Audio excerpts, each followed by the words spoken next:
Hi, this is Kara Rose Atkinson, president of IE Camped, and I'm here today with our presenters for this month, Dr. Ryan Witherspoon and Ruthie Gloyd.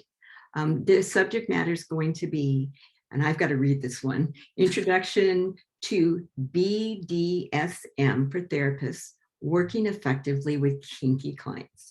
And yes, that's what I said. So we're going to learn some things today. And as therapists, we get the privilege of working with all populations. You might be working with clients like this and not even know it because they didn't identify for a while until they feel safe. I mean, that's my personal opinion. I don't know if you guys have dealt with that. But with that said, Ruthie, can you identify yourself? Yes, hi, I'm Ruthie Gloyd. I'm an MFT student. I also have a master's degree in industrial organizational psychology. And I'm interested in BDSM and kink research and advocacy, and that's what I'm doing. Okay, and Dr. Witherspoon, can you introduce yourself? Sure. I'm Dr. Ryan Witherspoon. I'm a psychologist in private practice in Pasadena. I'm also a research affiliate with the Center for Positive Sexuality here in LA. And one of my specialties is working with clients and training clinicians in non-traditional sexualities, kink being one, and relationship styles like non-monogamy. Great. The first question that comes to mind is, I just read that. What is BDSM? Come on, I don't know nothing here. So, Ruthie, you want to take that one? All right, so BDSM, so bondage, discipline. Oh my gosh, I'm nervous. So I'm like, right? Sadomasochism. Yeah, bondage, discipline, sadism, masochism, but there's also like Dr. Witherspoon, if you can help me here. Oh yeah, domination, submission, sadomasochism, oh man, now my internet is weird. I don't know if I'm freezing. You're freezing a little bit. So, I mean, I know what sadomasochism is, so that's a start. And I know what bondage is. Okay. And what was the D? So it's dominance. Oh, okay, that makes sense. So like the DS. So we see it like when I hear it in my head, or when I see it, it's a capital D with a slash and then like a little S, and that denotes like the relationship style as well. So it's kind of, like Dr. Witherspoon had said, is like it's a dynamic. So you have like this. An example would be like a master and a slave, or a top and a bottom would be another example. That's like the generic part of that. I like to think of it as fluidity, the sexual. It's the understanding for me is just like, yeah, there's non-binary, there's all of these different words that we use, and we all don't want to offend, and yet we don't know if we're not in your community. So we're, I have my clients teach me when I don't know, but of course I do my own work as well. Oh, geez. No, it's going okay, Dr. Witherspoon. It's fine. You're doing fine. So with that said, the thing that came to mind was that my children, had friends when they were growing up that later on turned into that, or at least identified as that when they felt safe. And it's interesting to watch kids grow up and see how they start to explore their sexuality and figure out who they think they are. Sometimes it takes a while.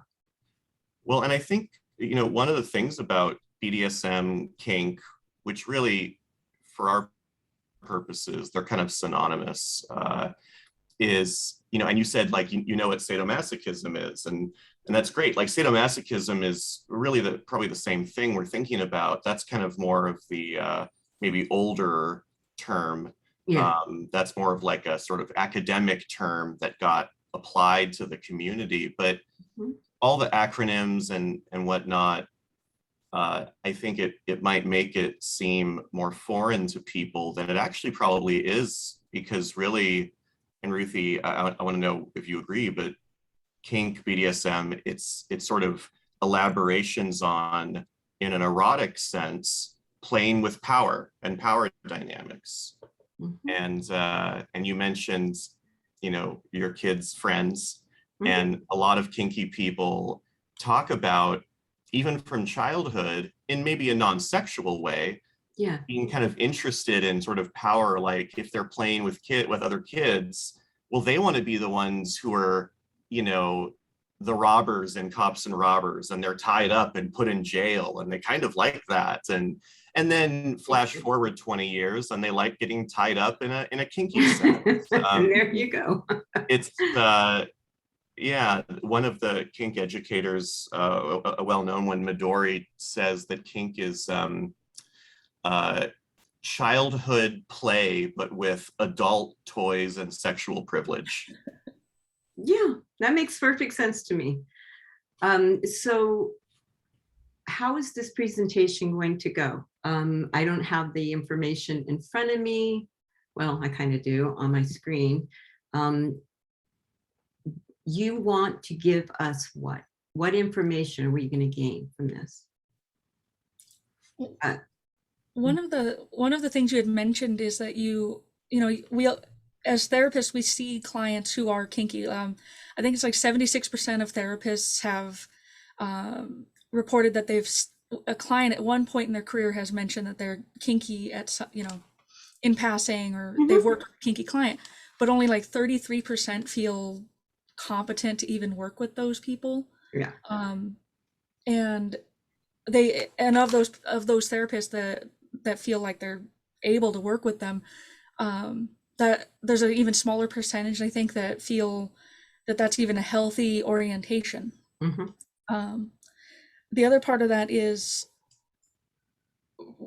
as therapists, when we rely on our clients to teach us, we're you know, and that's part of being, you know, cultural aspect, and, you know, having our clients teach us about our, you know, their culture and learning from them. You know, that's one of the cool things about being a therapist, is we get to learn so much from our clients, but also it's it's our responsibility to be able to learn that outside of this, and that's what we hope to present as well, is to give you this idea of some of the basic terms, you know, like the, you know, like bottom, top, what is BDSM, and how does that play into,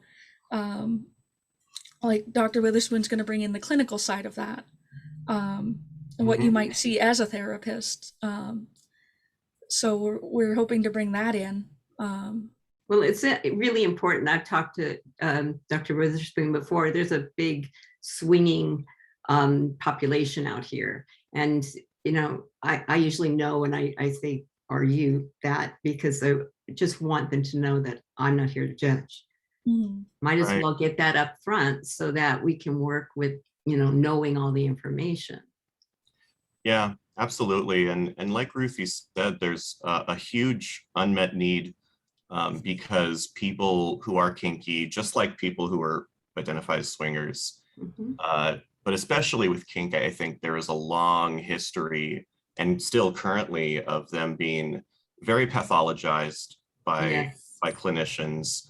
And there's, you know, who are either unfamiliar with it or who understand it through, you know, kind of antiquated viewpoints that are kind of actually misperceiving what it really is. And a lot of people in the kink community who might want therapy, there's a huge demand for kink affirming clinicians, kink knowledgeable clinicians. And one of the things I want to try to stress in the presentation is, I thought Ruthie put it really well. Like this is sort of like a cultural primer, you know, and kink really is it's a culture. Really, it's like a set of subcultures. For sure. And we work with culturally diverse clients of many different forms all the time, and we don't usually need to be experts in one or another of their cultural identities to be effective. Yeah. And I think with kink, that's true as well. I think the majority, maybe large majority of kinky people who are looking for a therapist really don't need a kink specialist therapist. Right. Some probably will if the issues are very specific, but really they just need a good therapist who has enough of a basic cultural framework of this, have a context for what they're saying and what they're really not saying. So we kind of want to try to provide that. Right, because what's their goal is really what is important as far as I'm concerned. So I don't care if you're purple with pink polka dots. Let's get to you to your goal. I mean, that's the thing. And you may know I do immigration work, so I'm constantly getting different cultures, but within those cultures, every family system is different. So I have to learn about every single person and their situation, as you were talking, Ruthie, about, you know, she, they, and, you know, other identifications, fluidity and binary. And, you know, I think there's 27. And they're probably adding more now. Who knows? But with that said, you know, I see you as a person. What do you need? That's all I'm thinking. Right. And I think we have to, as clinicians, and be really sensitive to, like Ruthie, you were saying, that yes, we teach our therapist about us. And of course, we're going to have to, at some level, teach them about the sort of nuances of who we are. But if we are seeing someone of a different cultural background in whatever way, and if them teaching us about their culture is becomes kind of our main source of learning, it becomes sort of a burden on them, the patient. They're paying us to teach us the basics of, say, you know, Mexican culture, or you know, Mormon culture, or whatever thing, or kink. And so what we can do, and what I think Ruthie and I want to try to help, is have clinicians be prepared to invite their clients to tell them about themselves as kinky people, but to kind of lessen that sense of burden that a kinky person might feel of, oh God, I have to, you know, explain this to this therapist who, if I don't say it right, is going to pathologize me. And they get really nervous. I mean, you know, we get nervous just talking about it, and we're in the field. And so, you know, I think we want to try to help clinicians help their clients be comfortable. Well, isn't our job to accept and be non-judgmental? That's it. So I don't care what my client presents with. I'm not here to judge. If I always tell them, if I judge you, I got to judge me, and I don't want to do that. So I don't do that. I accept people just the way they are and just ask them what their goal is. I'm really excited for this presentation. We're going to be doing this on September 24th, 9 to 11. You will, your information will be online, and share if you can, because, you know, sometimes we get thousands of views here, and we sometimes get therapists from all over the country that come into our meetings. Yeah, they've been very well attended. I've been very impressed. Yeah, very, very well. I think that you know, just the fact that we do the videos helps, along with other marketing. But what's most important is that people are not judged and they are accepted, and we do need that knowledge so that we can do that. Definitely. So anything further either one of you want to say? Ruthie, I'm good. Okay. I just thank you for your time and for hosting our presentation. I really am grateful for that. Oh, not a problem. So with that said, have a great day, guys. And, please be safe. This is not a time that we don't want to be. And I say that because I just lost another friend from COVID.